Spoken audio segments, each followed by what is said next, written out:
بسم اللہ الرحمن الرحیم. In the name of Allah, the Beneficent, the Merciful. السلام علیکم ورحمۃ اللہ وبرکاتہ. محترم سامعین، گزشتہ ویڈیو میں نے بتایا تھا کہ وضو کرنے کا طریقہ کیا ہے، وضو کیسے کیا جاتا ہے میں نے کر کے بتایا تھا. تو میں چاہتا ہوں کہ اس بار جو ہے غسل کا بھی بتاؤں، تاکہ کچھ لوگوں نے کمنٹ میں بھی لکھا ہے کہ غسل کیسے کیا جاتا ہے، یہ بھی بتا دیں. غسل کب فرض ہوتا ہے؟ غسل فرض اس وقت ہوتا ہے جب منی یعنی دھات اپنی جگہ سے شہوت کے ساتھ نکلے، اس وقت غسل فرض ہوتا ہے. بہت سے لوگ یہ سوچتے ہیں کہ ہم استنجا کر لیے اور ویسے پہن لیے، یا کھڑے کھڑے استنجا کر لیے ہم نے ایسے پہن لیے، یا ہمارے بدن پہ چھینٹے پیشاب کے قطرے کے چھینٹ جو ہے دو چار آ گئے تو غسل فرض ہوتا ہے. ایسا نہیں ہے. پیشاب کے قطرے سے چھینٹ اگر آ جائے، یہ معلوم ہے کہ کتنا ہے، تو جہاں تک آیا ہے اس جگہ کو دھل لے. جیسے کہ پیشاب کا قطرہ چند جگہوں پر تھوڑا سا لگا ہے، تو ایسے عالم میں جو ہے اس جگہ کو پکڑ کر کے اچھے طریقے سے 3 بار دھل لے، کپڑا پاک ہو جائے گا. اور انسان پیشاب کرنے کی جگہ کو بھی جو ہے دھل لے، انسان پاک ہو جائے گا. پیشاب کے قطرے سے انسان ناپاک نہیں ہوتا ہے، بلکہ وضو ٹوٹ جاتے ہیں. وضو کے نواقض وضو میں سے ہے پیشاب کے قطرے آنا اور پاخانہ وغیرہ کرنا. اس سے غسل جو ہے فرض نہیں ہوتا ہے. ہاں، اگر کسی کے پیشاب قطرے جو ہے پیشاب کیا، کہیں پر پانی نہیں ملا، تو ایسے عالم میں کیا کرے؟ وہ کسی چیز سے جو ہے صاف کر لے، جیسے ڈھیلا ہوا مٹی کا یا اور کوئی چیز جس سے سکھانے کی، جذب کرنے کی قوت ہو. اگر وہ بھی نہ ملے تو آدمی ویسے ہی پہن لے، لیکن جب آپ گھر پر آئے تو اس کپڑے کو اتار کر اچھے طریقے سے دھل لے اور استنجے کی جگہ دھل لے، انسان پاک ہو جائے گا. ناپاک صرف جو ہے منی کا اپنی جگہ سے شہوت کے ساتھ نکلنا، اس پر غسل فرض ہوتا ہے. تو غسل کرنے کے لیے کیا چاہیے ہم کو؟ سب سے پہلے ضروری یہ ہے کہ غسل کی نیت کرے. غسل کرنے کا طریقہ یہ ہے کہ غسل کی نیت کر کے سب سے پہلے دونوں ہاتھ گٹوں تک 3 بار دھوئے اچھے طریقے سے.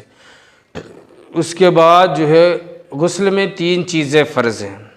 نمبر 1 کلی کرنا، نمبر 2 ناک میں پانی ڈالنا چڑھانا، نمبر 3 پورے بدن پر سر سے پاؤں تک پانی بہانا، اس طریقے سے بہانا کہ جسم کا ایک بال بھی باقی نہ رہے. غسل کا مطلب یہ ہے کہ جسم کا ایک بال بھی باقی نہ رہے، بلکہ جسم کے ہر بال پر پانی بہہ جائے.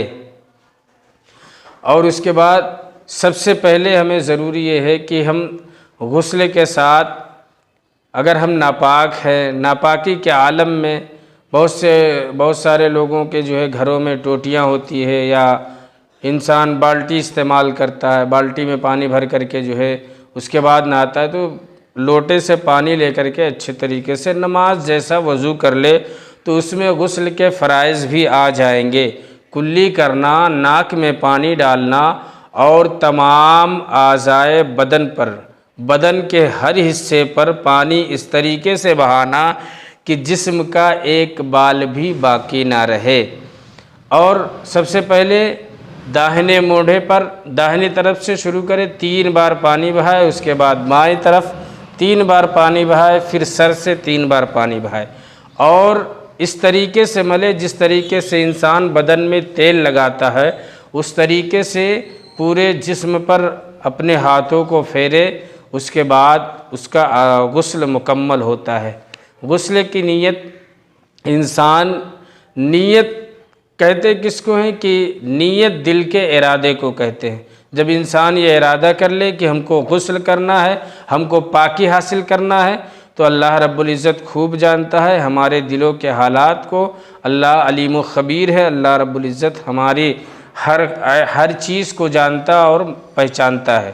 تو ہمیں یہ چاہیے کہ ہم غسل کی نیت کریں اور اس کے ساتھ ساتھ پہلے گٹوں تک 3 بار دھوئے، پھر پہلے داہنے موڑے پر 3 بار، پھر بائیں موڑے پر، پھر سر پر 3 بار پانی بہائے۔ اس طریقے سے پانی بہائے۔ اور بہت سے لوگ کھلی جگہوں میں جو ہے نہاتے ہیں تو ان کے لیے یہ ہے کہ گھٹنے کھلے نہ ہوں، گھٹنے کھلے نہ ہوں، بلکہ جو ہے گھٹنے کو ناف سے لے کر کے گھٹنے تک چھپانا واجب ہے۔ اس کو ضروری ہے کہ یہ چیزیں چھپائے۔ اور اگر آدمی غسل خانے میں نہا رہا ہے تو وہ جو ہے انڈر ویئر بھی پہن کے نہا رہا ہے تو یہ احتیاط رکھے کہ قبلے کی جانب اس کا چہرہ نہ ہو، بلکہ قبلے کی جانب کے بجائے وہ اتر یا دکھن کی طرف جسم ہو، اتر اور دکھن کی طرف چہرہ ہو، جسم ہو، لیکن قبلے کی جانب ننگے کی حالت میں ننگے ہو کر کے قبلے کی جانب نہ نہائیں۔ اس سے بچیں۔ اللہ ہمیں بھی اور آپ کو غسل کرنے کی اچھے طریقے سے غسل کرنے کی توفیق عطا فرمائے۔ مولا اپنے حبیب کے صدقے میں ہمیں پاک رہنے کی توفیق و رفیق عطا فرمائے۔ استغفر اللہ ربی من کل ذنب واتوب الیہ، وآخر دعوانا ان الحمد للہ رب العالمین۔ السلام علیکم ورحمۃ اللہ وبرکاتہ۔